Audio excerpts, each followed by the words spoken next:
Hello everyone, my name is Rohit Singhal and we were discussing about the topic hydrocarbons. In the previous lectures we have discussed about the alkenes, we were discussing about its chemical properties, we have discussed about the addition of halogens, we were discussing about the Markovnikovs and anti-Markovnikovs addition. Now, let us continue from that only and start with other chemical properties, what other properties of these alkenes molecules are. So, chemical properties of alkene.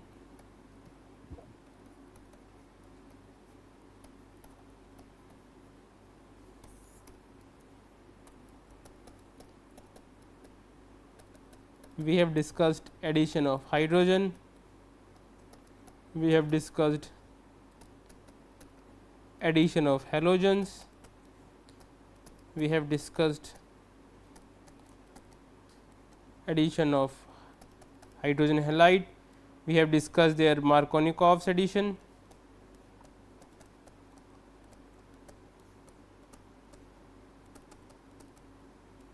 in which an unsymmetrical alkene on reaction with H or hydrogen halide gives us the reaction which proceeds via the formation of more stable carbocation. This is the definition. Okay. What Markovnikovs addition? The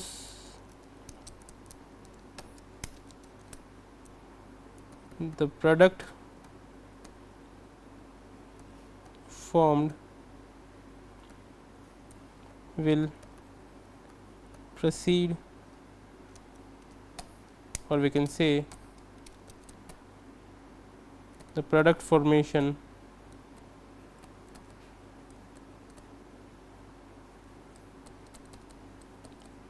occurs via the formation of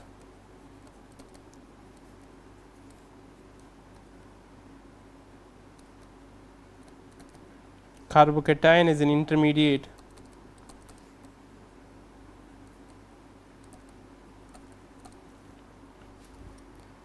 and those product will be the major one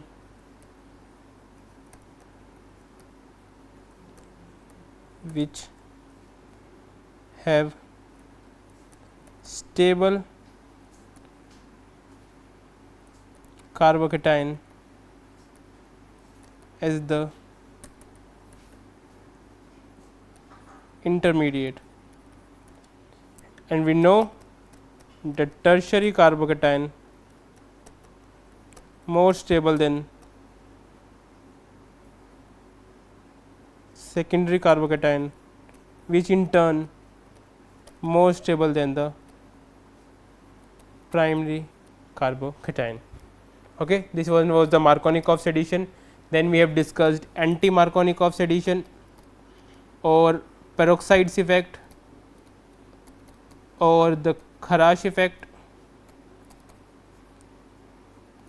What we have discussed in this, the reaction proceeds, though that product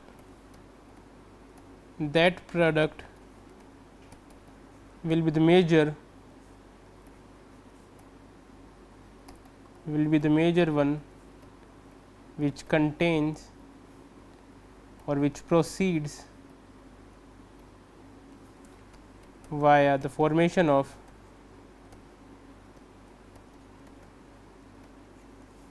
more stable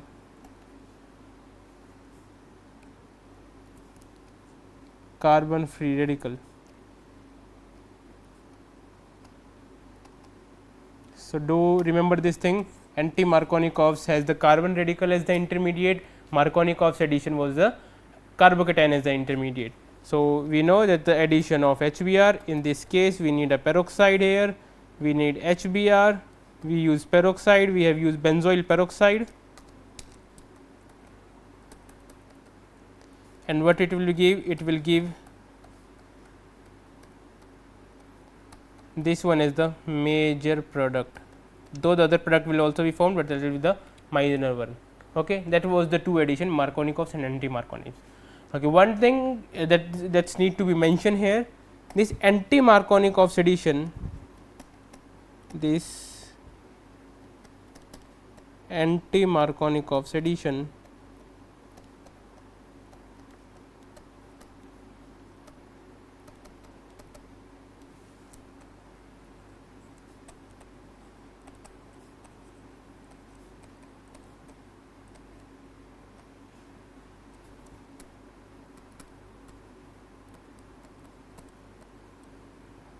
not for HCl. Okay. So, this one is one of the important points for the anti-Markovnikov's addition. In case of Markovnikov's effect, we can react HCl with it, we can react HBr with it, but the peroxide effect is only valid for the HBr, that is hydrogen bromide. It does not take place in case of hydrogen chloride or hydrogen iodide. Why is it so? Let us discuss why it is so. Because what we have discussed, it goes through a radical mechanism, right. So, HBr bond, HCl bond, okay, let us say HCl bond, HBr bond and HI bond. The strength of the HI bond or the hydrogen halide bond decreases on going down the group. That means, hydrogen chloride bond has the more bond strength than the hydrogen bromide or hydrogen iodide. Hydrogen chloride bond strength is almost around 430 kilojoule per mole. Hydrogen bromide is around whereas hydrogen iodide is around something 360, and it is around 290. So, what happens that the hydrogen bromide, the bond strength is intermediate, and it can cleave, the hydrogen bromide bond is cleaved under the radical mechanism, under the radical reaction, and it can give the H radical and Br radical. But this HCl one is what happen, the HCl bond is too strong to cleave by the free radical. So, that means, the free radical has not been or is not able to cleave the HCl bond to produce the Cl radical. Okay. The Cl radical is not produced, and the Cl radical is, if will not form, it can't give the peroxide effect or the anti-Markovnikov's addition. So, that is why this HCl bond is not cleaved. You must be wondering, HI bond has a weaker bond strength, it can cleave. Yes, it can cleave,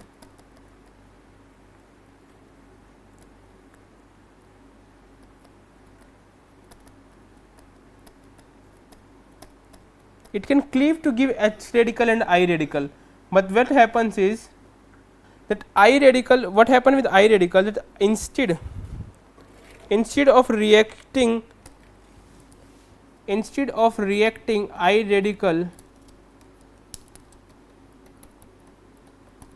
with the alkene moiety, it rather prefers I radical to react with another I radical to give the I 2.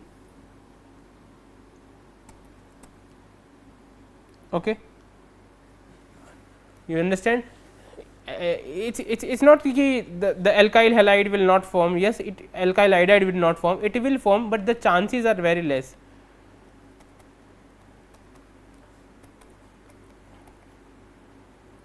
Okay. This one almost doesn't form in very negligible amount. Maybe forms.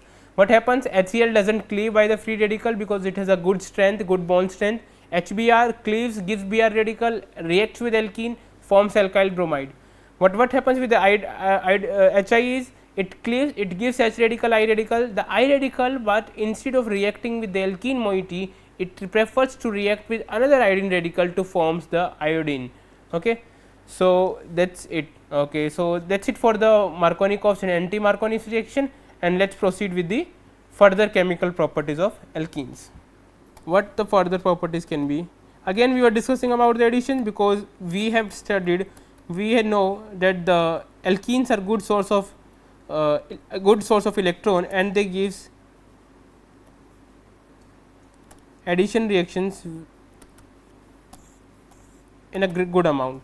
So, there is a way we can add sulfuric acid. What happens on addition of sulfuric acid? this is an alkene, sulfuric acid can be added, that means H2SO4. What the structure of H2SO4 is? This is the structure of H2SO4. What does it form? CH2. It takes up the hydrogen and rest of the part goes to the other carbon. Okay. So, this is forms is alkyl.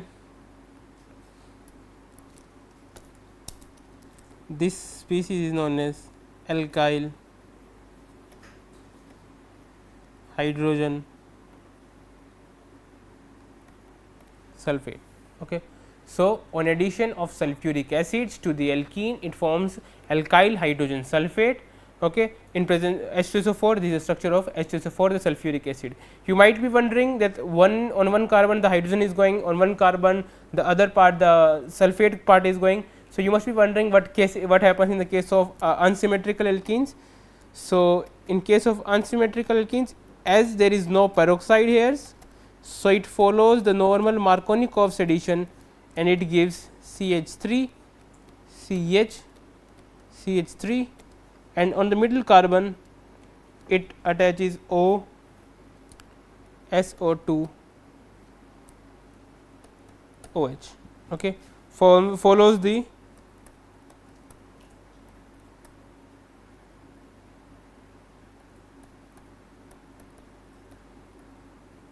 there is no peroxide, no anti-Markovnikov's addition. If there is no peroxide in the reaction, do follow always the normal what is called the Markovnikov's addition. Peroxide is a special case. Do consider when the peroxide is only there, then only consider the other product as the major one can be formed or not. In the normal cases, follow this Markovnikov's addition. Okay. So, this is for the addition of sulfuric acid. Proceeding with the next reaction,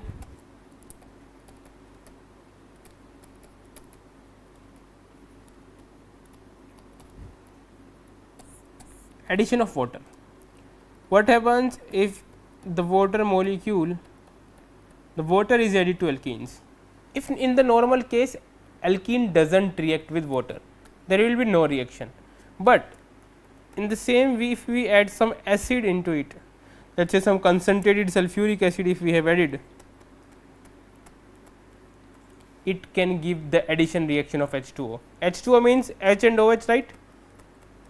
H and OH means on one carbon H will be added, on another carbon OH will be added.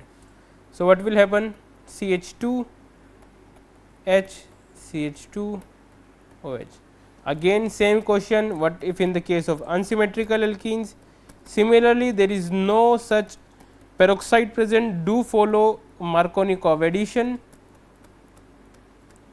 That means, on the middle carbon OH is there, means proceeds via carbocation formation, and that is 2 hydroxy, or we can say not 2 hydroxy, sorry, propane 2-ol. Okay. Another case we can have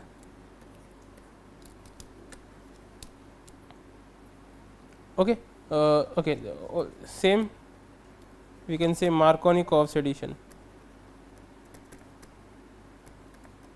no peroxide present, no anti-Markovnikov's thing. Normal case follow the Markovnikov's addition, mean the reaction proceeds by the formation of carbocation, and though that product will be the major one which proceeds by the formation of a more stable carbocation.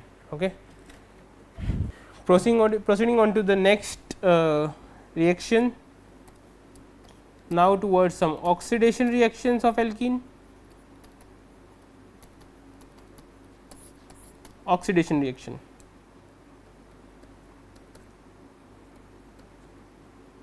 Okay. Now, what happens on oxidation?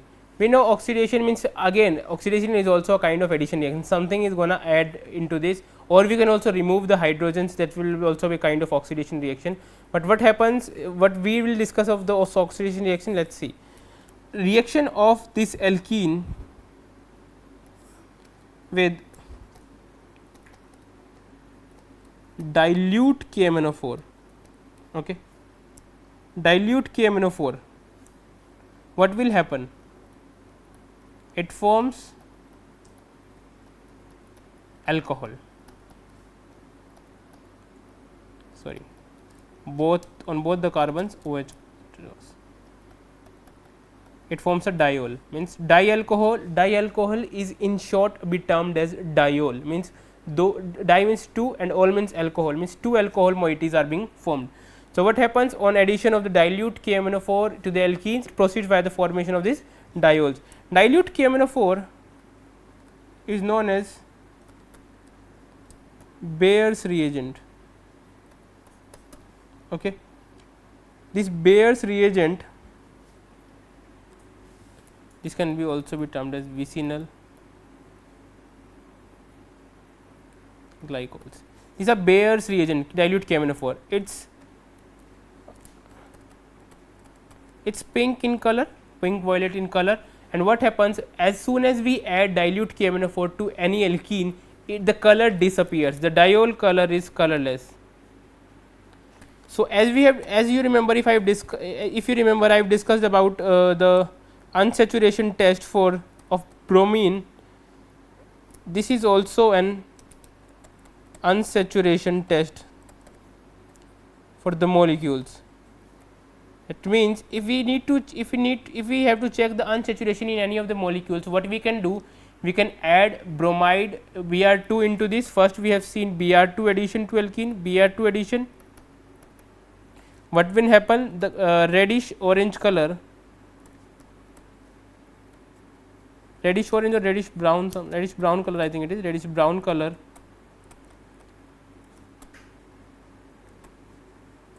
changes to colorless. Okay. The another one is KMnO4 addition, dilute KMnO4, cold dilute KMnO4,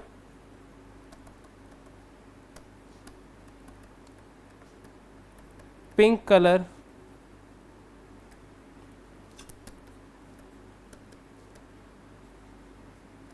changes to colorless, or we can say the color disappears. Okay. So, this is also one of the unsaturation tests for the molecules, as we have discussed in the case of the bromide addition of the Br2. So, this is it. What it does on the reaction of dilute KMnO4, it gives us the formation of diol, or we can say vicinal glycols. This dilute KMnO4 is known as the Bayer's reagent. So, there are 1 or 2 properties left in this of the alkenes, then that we will discuss in the next lecture, and we will also start with the alkynes, with what alkynes properties are, how we can synthesize alkynes, and then we will proceed towards the last and final topic of the hydrocarbons, it will be aromatic compounds. Yeah, thank you so much.